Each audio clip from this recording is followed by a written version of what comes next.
So hello everyone, welcome to our YouTube channel big four kings. आज हम आपको money और इन्वेस्टिंग की दुनिया के बारे में सारी जानकारी बताएंगे और आज हम एक ऐसे मुद्दे पर बात करने जा रहे हैं जो इन्वेस्टमेंट की जगत में हलचल मचा दिया है। हम बात कर रहे हैं निप्पॉन इंडिया म्यूचुअल फंड के बारे में। अब निप्पॉन इंडिया म्यूचुअल फंड और सेबी के बीच में हो गया है झगड़ा, तो चलिए शुरू करते हैं आज का ये वीडियो। तो अभी निप्पॉन इंडिया म्यूचुअल फंड जो भारत के बड़े म्यूचुअल फंड में से एक है, हाल में ही अभी सेबी के साथ झगड़े में फंस गया है। सेबी यानी security and exchange board of India ने कुछ नियम लागू कर दिए जो इन्वेस्टिंग को सुरक्षित रखने के लिए बनाए गए थे, लेकिन निप्पॉन इंडिया का यह कहना है कि वो जो सेबी के नियम है उनकी वजह से फंड्स के लिए उनको काफी नुकसान हो सकता है और आगे चल के उनकी जरूरत नहीं होगी, ये निप्पॉन इंडिया का कहना है। अब ये जो काफी झगड़ा चल रहा है सेबी और निप्पॉन के बीच में, तो सेबी ने हाल ही में नए नियम निकाले हैं, नए रूल्स निकाले हैं ताकि म्यूचुअल फंड्स ज़्यादा ट्रांसपेरेंसी और ईमानदारी के साथ हो सके। अब बात करते हैं नियमों की, रूल्स की।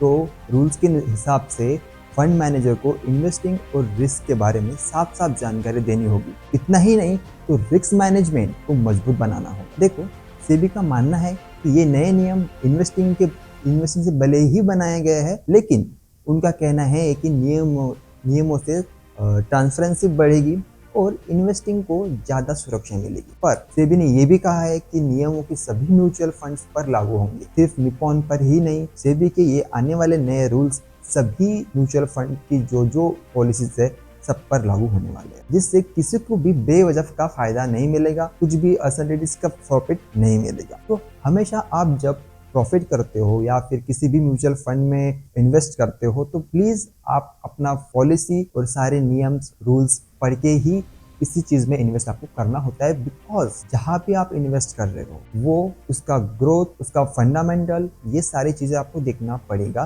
बिकॉज ये सब चीजें आपको आने वाले समय में बहुत हेल्प करेगा। अब सेबी ने बताया है कि म्यूचुअल फंड इंडस्ट्री में हाल के सालों में बहुत तेजी आई है, बहुत ग्रोथ मिली है, इसीलिए अभी सेबी सख्त हो रही है, रूल्स बनाए जा रहे हैं ताकि इन्वेस्टिंग के जो पैसे होते हैं, जो मनी होता है, वो सही से इस्तेमाल हो और जो छोटे इन्वेस्टर होते हैं उनके साथ धोखाधड़ी ना हो।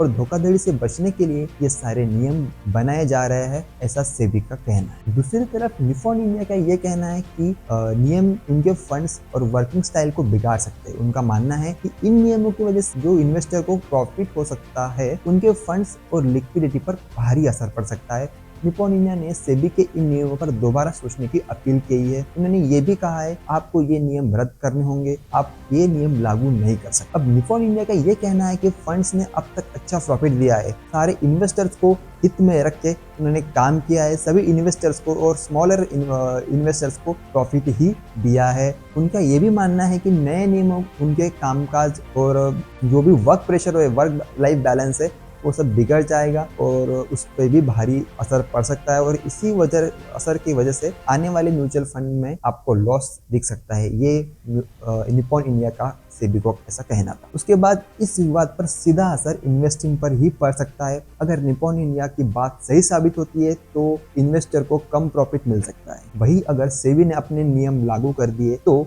इन्वेस्टर को ज्यादा सुरक्षा मिल सकती है। देखना ये होगा कि इस मामले में अब क्या होने जा रहा है और क्या होगा और ये मामला कहाँ जाके खत्म होगा। साथ ही इन्वेस्टर को सही सलाह दी जाती है कि वो अपने इन्वेस्टिंग को समय समय पर चेक करे और किसी भी फैसले से पहले फाइनेंशियल एडवाइजर से बात कर ले। आप जब भी किसी पॉलिसी में या किसी भी म्यूचुअल फंड्स में आप इन्वेस्ट कर रहे हो, तो मेरा आपसे यही सलाह होगी कि जो भी आपका फाइनेंशियल एडवाइजर है, आपका ब्रोकर है या जिससे भी आप फाइनेंशियल सर्विसेज लेते हो, आप उनसे कंसल्ट करो, उनको बताओ कि हमें किस चीज़ में इन्वेस्ट करना चाहिए। बिकॉज वो आपको टेक्निकल और फंडामेंटल एनालिसिस के साथ ही आपको कोई स्टॉक्स या हो या फिर म्यूचुअल फंड हो, वो आपको सजेस्ट करेंगे ताकि आपका फ्यूचर में लॉस ना हो, आप फ्यूचर में प्रॉफिटेबल एक ट्रेडर और प्रॉफिटेबल एक इन्वेस्टर के रूप में उभर जाए। और आने वाले 10 सालों में ऑब्वियसली म्यूचुअल फंड ग्रो करेगा, बहुत ग्रो करेगा, अप ही जाएगा। पर अगर आपके पास लिमिटेड टाइम पीरियड है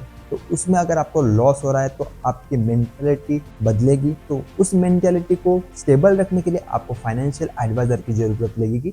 तो जब भी आप कुछ भी इन्वेस्ट कर रहे हो, म्यूचुअल फंड हो या चाहे LIC हो, कुछ भी कोई भी पॉलिसी हो, आप फाइनेंशियल एडवाइजर से ही बात करके इन्वेस्ट करना। अब मार्केट में ऐसे बहुत से पॉलिसीज होती है, म्यूचुअल फंड होते हैं जो कम ग्रोथ देती है, और कुछ ऐसे पॉलिसीज होते हैं जिसमें रिस्क हाई होता है और उनका रिटर्न भी ज़्यादा होता है। तो आपको सभी पॉलिसीज को एक साथ देख कि आने वाले सालों में कौन सा म्यूचुअल फंड, कौन सी पॉलिसी आपको ज़्यादा प्रॉफिट देगी और कौन सी पॉलिसी आपको कम प्रॉफिट देगी, या फिर उसमें कितना पोटेंशियल है आपको आगे लेके जा सकते हो, ये सारी चीज़ें आपको एनालाइज करना पड़ेगा, ये सारी चीज़ें आपको समझनी पड़ेगी, तब आप जाके एक बेस्ट और गुड इन्वेस्टर बन सकते। देखो, एक अच्छे इन्वेस्टर का यही एक की मंत्र होता है कि वो अपने कोई भी स्टॉक्स हो या चाहे फिर म्यूचुअल फंड हो, ETF हो, चाहे वो कुछ भी कहाँ पे भी इन्वेस्ट करे, टेक्निकल और फंडामेंटल एनालिसिस और उस पर्टिकुलर पॉलिसी के नंबर उसको काफ़ी अच्छा प्रॉफिट बना के देंगे। तो यही एक की मंत्रा है। इसी की मंत्रा के साथ आपको आगे जाके चलना है और आपको सेफली इन्वेस्ट करना है और कम लॉस के साथ ज़्यादा प्रॉफिट बनाना है और एक अच्छा इन्वेस्टर बन के आपको उभरना है। तो दोस्तों, ये था निप्पॉन इंडिया म्यूचुअल फंड और सेबी के बीच में जो झगड़ा हुआ था, जो भी विवाद हुआ था, उसकी मैंने पूरी जानकारी आपको दे दी है। मैं उम्मीद करता हूँ कि ये इन्फॉर्मेशन आपको पसंद आई होगी। अगर कोई भी सवाल है आपके मन में, प्लीज मुझे नीचे कमेंट में कमेंट जरूर करें और हमारे इस चैनल को सब्सक्राइब करना बिल्कुल भी ना भूलें, ताकि आपको नई नई जानकारियाँ और अपडेट्स मिलते रहे। Please keep like, share and subscribe. Thank you guys.